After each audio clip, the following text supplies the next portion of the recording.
ఈరోజు ఆంధ్రప్రదేశ్ 10వ తరగతి సాంఘికశాస్త్రం 2023 టెక్స్ట్ బుక్‌లోని 5వ పాఠానికి సంబంధించిన ముఖ్యాంశాలు చూద్దాం. 5వ పాఠం భారతదేశ నదులు, నీటి వనరులు. ఇందులో 63 నుంచి 65 పేజీ వరకు తుంగభద్ర నదీ ప్రాంతంలో నీటి వినియోగం. తుంగభద్ర ఏ నదికి ఉపనది? కృష్ణానది. తుంగభద్ర ఏ నదికి ఉపనది అంటే కృష్ణానదికి ఉపనది. తుంగభద్ర నదీ జలాలను దక్షిణాది రాష్ట్రాలను ఏవి పంచుకుంటున్నాయి అంటే కర్ణాటక, తెలంగాణ, ఆంధ్రప్రదేశ్లు. తుంగభద్ర నదీ జలాలను దక్షిణాది రాష్ట్రాలను ఏవి పంచుకుంటున్నాయంటే కర్ణాటక, తెలంగాణ, ఆంధ్రప్రదేశ్లో. తుంగభద్ర నది ఎక్కడ పుడుతుందంటే పశ్చిమ కనుమల్లో. తుంగభద్ర నది ఎక్కడ పుడుతుందంటే పశ్చిమ కనుమల్లో. దీని మొత్తం పరివాహక ప్రాంతం, దాని విస్తీర్ణం ఎంతంటే 71,417 చదరపు కిలోమీటర్లు. దీని మొత్తం అంటే తుంగభద్ర పరివాహక ప్రాంతం 71,417 చదరపు కిలోమీటర్లు. ఇందులో ఎంత కర్ణాటకలో ఉందంటే 57,677 చదరపు కిలోమీటర్లు కర్ణాటకలో ఉంది. ఇందులో ఎంత కర్ణాటకలో ఉందంటే 57,677 చదరపు కిలోమీటర్లు కర్ణాటకలో ఉంది. మిగతా ప్రాంతం ఏ రాష్ట్రాలు విస్తరించి ఉందంటే ఆంధ్ర, తెలంగాణ. మిగతా ప్రాంతం ఏ రాష్ట్రాలు విస్తరించి ఉందంటే ఆంధ్ర, తెలంగాణలో విస్తరించి ఉంది. తుంగభద్ర నదీ పరివాహక ప్రాంతాన్ని ఎన్నింటిగా విభజిస్తారంటే అవి ఏవి అంటే 3గా విభజిస్తారు. అవి కర్ణాటకలోని ఎగువ మధ్య పరివాహక ప్రాంతాలు, తెలంగాణ పరివాహక ప్రాంతం, ఆంధ్రప్రదేశ్లోని దిగువ పరివాహక ప్రాంతం. తుంగభద్ర నదీ పరివాహక ప్రాంతాన్ని ఎన్నింటిగా విభజిస్తారు? అవి ఏవంటే 3గా విభజిస్తారు. అవి ఏంటంటే కర్ణాటకలోని ఎగువ మధ్య పరివాహక ప్రాంతాలు, 2 తెలంగాణ పరివాహక ప్రాంతం, 3 ఆంధ్రప్రదేశ్లోని దిగువ పరివాహక ప్రాంతం. అధికారిక గణాంకాల ప్రకారం ఎన్ని రాష్ట్రాల్లోని వ్యవసాయ భూమి ఎక్కువగా ఉందంటే 3 రాష్ట్రాలు. అధికారిక గణాంకాల ప్రకారం ఎన్ని రాష్ట్రాల్లోని వ్యవసాయ భూమి ఎక్కువగా ఉందంటే ఆ 3 రాష్ట్రాల్లో వ్యవసాయ భూమి ఎక్కువగా ఉంది. మిగిలిన విస్తీర్ణంలో చెట్లు, తోపులు, తాత్కాలిక బీడు, సాగు కనువైన బంజరు, శాశ్వత పచ్చిక భూములు, అడవులు, సహజ వృక్షజాలం ఉన్నాయి. కొంత ప్రాంతంలో నీటి నిల్వకు ఉపయోగపడి ఏమున్నాయంటే చెరువులు ఉన్నాయి. మిగిలిన విస్తీర్ణంలో చెట్లు, తోపులు, తాత్కాలిక బీడు, సాగు కనువైన బంజరు, శాశ్వత పచ్చిక భూములు, అడవులు, సహజ వృక్షజాలం ఉన్నాయి. కొంత ప్రాంతంలో నీటి నిల్వకు ఉపయోగపడి ఏమున్నాయంటే చెరువులు ఉన్నాయి. ఎక్కడ ఉన్న దిగువ పరివాహక ప్రాంతంలో వర్షపాతం తక్కువ, కరువు పరిస్థితులు ఎక్కువ అంటే ఆంధ్రప్రదేశ్లో. ఎక్కడ ఉన్న దిగువ పరివాహక ప్రాంతంలో వర్షపాతం తక్కువ, కరువు పరిస్థితులు ఎక్కువ అంటే ఆంధ్రప్రదేశ్లో. కొన్ని ప్రాంతాలు వర్షపాతం మీద, భూగర్భ జలాలు, బావులు, బోరుబావుల మీద ఆధారపడి ఉన్నాయి. మిగిలిన ప్రాంతాలు ఏ ఆనకట్ట కింద నిర్మించిన కాలువల ద్వారా వచ్చే ఉపరితల నీటిపై ఆధారపడి ఉన్నాయి. ఈ 2 రకాల ప్రాంతాలు నీటి లభ్యతలు తేడా ఉందంటే తుంగభద్ర ఆనకట్ట కింద నిర్మించిన కాలువల ద్వారా. కొన్ని ప్రాంతాల వర్షపాతం మీద, భూగర్భ జలాలు అంటే బోరుబావుల మీద ఆధారపడి ఉన్నాయి. కొన్ని ప్రాంతాలు వర్షం మీద, కొన్ని ప్రాంతాలు భూగర్భ జలం మీద ఆధారపడి ఉన్నాయి. మిగిలిన ప్రాంతాలు ఏ ఆనకట్ట కింద నిర్మించిన కాలువల ద్వారా వచ్చి ఉపరితల నీటిపై ఆధారపడి ఉన్నాయి. ఈ 2 రకాల ప్రాంతాలు నీటి లభ్యతలు చాలా తేడా ఉందంటే తుంగభద్ర ఆనకట్ట కింద నిర్మించిన కాలువల ద్వారా వచ్చి ఉపరితల నీటిపై కొన్ని ఆధారపడి ఉన్నాయి, కొన్ని వర్షపాతం మీద ఆధారపడి ఉన్నాయి, కొన్ని భూగర్భ జలాల మీద ఆధారపడి ఉన్నాయి. ఈ 2 రకాల ప్రాంతాలలో నీటి లభ్యతలో మాత్రం తేడా అనేది ఉంటుంది. ఏ భూములు సాగు కోసం ఆక్రమించుకోవడం ఎక్కువ, దీని ఫలితంగా అటవీ విస్తీర్ణం తగ్గి సాగు భూమి పెరుగుతుందంటే ప్రభుత్వ భూములను. ఏ భూములను సాగు కోసం ఆక్రమించుకోవటం ఎక్కువ, దీని ఫలితంగా అటవీ విస్తీర్ణం తగ్గి సాగు భూమి పెరుగుతుందంటే ప్రభుత్వ భూములను. చెట్లను విస్తృతంగా నరికివేయడం, గనులు తవ్వడం వంటి వాటి వల్ల ఏమి క్షీణిస్తున్నాయి అంటే అడవులు. చెట్లను విస్తృతంగా నరికివేయడం, గనులు తవ్వడం వంటి వాటి వల్ల ఏమి క్షీణిస్తున్నాయి అంటే అడవులు క్షీణిస్తున్నాయి. అంతేకాకుండా అమూల్యమైన వృక్ష సంపద, జంతు సంపద అంతరించిపోతుంది. భూగర్భ జలాల్లోకి ప్రవహించే నీటి మోతాదు పరివాహక ప్రాంతాల్లో ఉండే వేటిపైన ఆధారపడి ఉంటుంది? చెట్లపైన. అంతేకాకుండా అమూల్యమైన వృక్ష సంపద, జంతు సంపద అంతరించిపోతుంది. భూగర్భ జలాల్లోకి ప్రవహించే నీటి మోతాదు పరివాహక ప్రాంతంలో ఉండే వేటిపైన ఆధారపడి ఉంటుందంటే చెట్లపైన ఆధారపడి ఉంటుంది. చెట్లు లేనప్పుడు వర్షపు నీరు నేలలోకి ఇంకే అవకాశం లేక ఉపరితలం ప్రవాహంగా ప్రవహిస్తుంది. దీనివల్ల భూగర్భ జలాలు పునరుద్ధరించబడే అవకాశం లేకపోవడమే కాకుండా ఒక్కోసారి అకస్మాత్తుగా దేనికి కారణమవుతుందంటే వరదలకు కారణమవుతుంది. చెట్లు లేనప్పుడు వర్షపు నీరు నేలలోకి ఇంకే అవకాశం లేక ఉపరితలం ప్రవాహంగా ప్రవహిస్తుంది. దీనివల్ల భూగర్భ జలాలు పునరుద్ధరించబడే అవకాశం లేకపోవడమే కాక ఒక్కొక్కసారి అకస్మాత్తుగా దేనికి కారణమవుతుందంటే వరదలకు కారణమవుతుంది. వేటి ద్వారా సాగునీరు అందే ప్రాంతాలు రెండింటికి మేలు జరగాలంటే నీటి సంరక్షణకి, నీరు పంచుకోవడానికి భిన్నమైన విధానాలు అవలంబించాలంటే వర్షాధార కాలువల ద్వారా. వేటి ద్వారా సాగునీరు అందే ప్రాంతాలు రెండింటికి మేలు జరగాలంటే నీటి సంరక్షణకి, నీరు పంచుకోవడానికి భిన్నమైన విధానాలు అవలంబించాలంటే వర్షాధార కాలువల ద్వారా నీరు అందే ప్రాంతాలు రెండింటికి.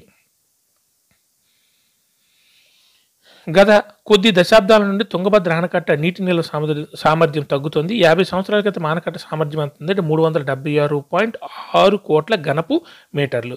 గత కొద్ది దశాబ్దాల నుండి తుంగభద్ర ఆనకట్ట నీటి నిల్వ సామర్థ్యం తగ్గుతుంది.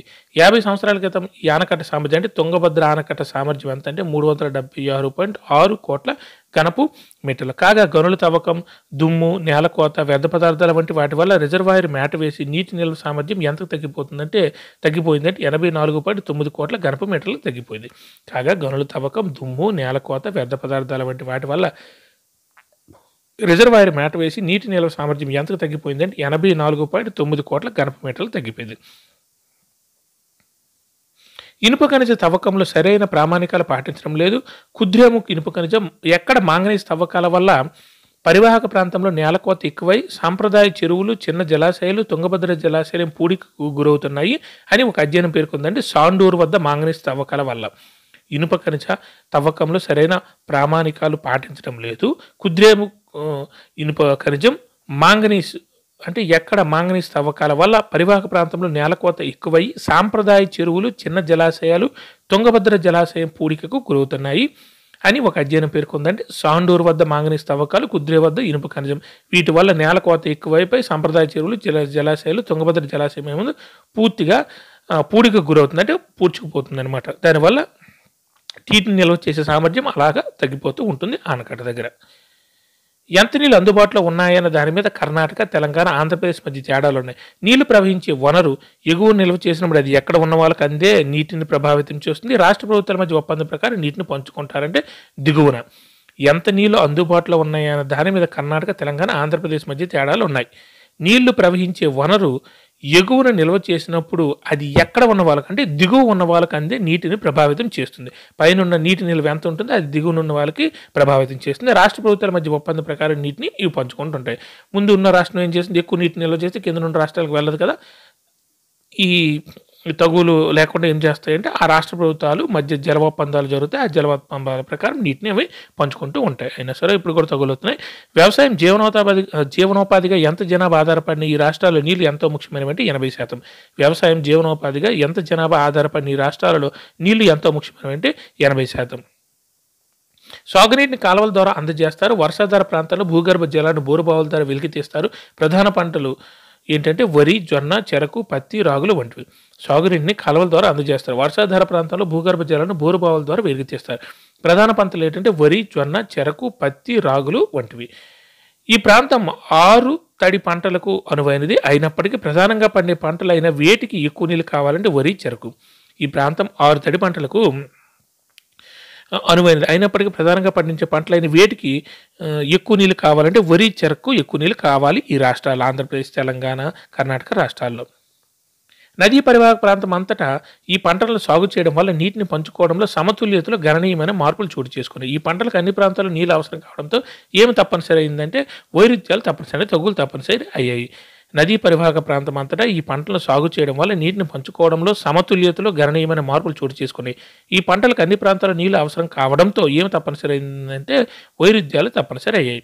భూమి, సాగునీరు అందుబాటులో ఉన్న రైతులకు అవి లేని వాళ్ళకి మధ్య తీవ్ర అంతరాలు ఉన్నాయి. అందరికీ నీళ్లు అంది నీటిని సద్వినియోగం చేయాలంటే ఆ ప్రాంతం అంతటా ఇందులో మార్పు తీసుకురావాలంటే పంటల సరళిలో మార్పులు తీసుకురావాలి. భూమి, సాగునీరు అందుబాటులో ఉన్న రైతులకు అవి లేని వాళ్ళకి మధ్య తీవ్ర అంతరాలు ఉన్నాయి. అందరికీ నీళ్లు అంది నీటిని సద్వినియోగం చేయాలంటే ఆ ప్రాంతం అంతటా ఇందులో మార్పులు తీసుకురావాలంటే పంటల సరళిలో మార్పులు తీసుకురావాలి. గత 2 దశాబ్దాల్లో చిన్న పట్టణాలు, పారిశ్రామిక ప్రాంతాలు బాగా పెరిగాయి. దీంతో నీటికి పరస్పర విరుద్ధ అవసరాలు మరింత సంక్లిష్ట రూపం దాల్చాయి. దీనివల్ల పట్టణ ప్రాంతాల పెరుగుదలకు కొంతమంది జీవన ప్రమాణాలు పెరిగాయి. కానీ వీటి వల్ల ప్రత్యేకించి పారిశ్రామిక సంస్థల వల్ల కాలుష్యం పెరిగిందంటే పారిశ్రామికీకరణ. గత 2 దశాబ్దాలలో చిన్న పట్టణాలు, పారిశ్రామిక ప్రాంతాలు బాగా పెరిగాయి. దీంతో నీటికి పరస్పర విరుద్ధ అవసరాలు మరింత సంక్లిష్ట రూపం దాల్చాయి. దీని వలన పట్టణ ప్రాంతాల పెరుగుదల వల్ల కొంతమంది జీవన ప్రమాణాలు పెరిగాయి. కానీ వీటి వల్ల ప్రత్యేకించి పారిశ్రామిక సంస్థల వల్ల కాలుష్యం పెరిగిందంటే పారిశ్రామికీకరణ వల్ల. నదీ పరివాహక ప్రాంతాల్లో పనిచేస్తున్న ఎన్ని పారిశ్రామిక సంస్థలు ఉన్నాయంటే 27 భారీ, 2543 చిన్న పారిశ్రామిక సంస్థలు ఉన్నాయి. నదీ పరివాహక ప్రాంతాల్లో పనిచేస్తుంది ఎన్ని పారిశ్రామిక సంస్థలు ఉన్నాయంటే 27 భారీ, 2543 చిన్న పారిశ్రామిక సంస్థలు అనేవి ఉన్నాయి. ఇవి రోజుకు పెద్ద మొత్తంలో నీటిని ఉపయోగిస్తే నదిలోకి కలుషిత జలాలను వదలడానికి పరిశ్రమలను అనుమతించారు. అయితే ఎప్పుడు నదిలోకి వదిలిన బెల్లపు మడ్డి వల్ల పెద్ద ఎత్తున చేపలు చనిపోవడంతో ప్రజలు ఆందోళన చేశారంటే 1984లో. ఇవంటి ఈ పరిశ్రమలు పెద్ద మొత్తంలో నీటిని ఉపయోగిస్తాయి. నదిలోకి కలుషిత జలాన్ని వదలడానికి పరిశ్రమలను అనుమతించారు. అయితే ఎప్పుడు నదిలోకి వదిలిన బెల్లపు మడ్డి వల్ల పెద్ద ఎత్తున చేపలు చనిపోవడంతో ప్రజలు ఆందోళన చేశారంటే 1984. అప్పటి నుంచి పరిశ్రమలు ఏ జలాలను మాత్రమే నదిలోకి వదలాలంటే శుద్ధి చేసిన జలాలను మాత్రమే నదిలోకి వదలాలి.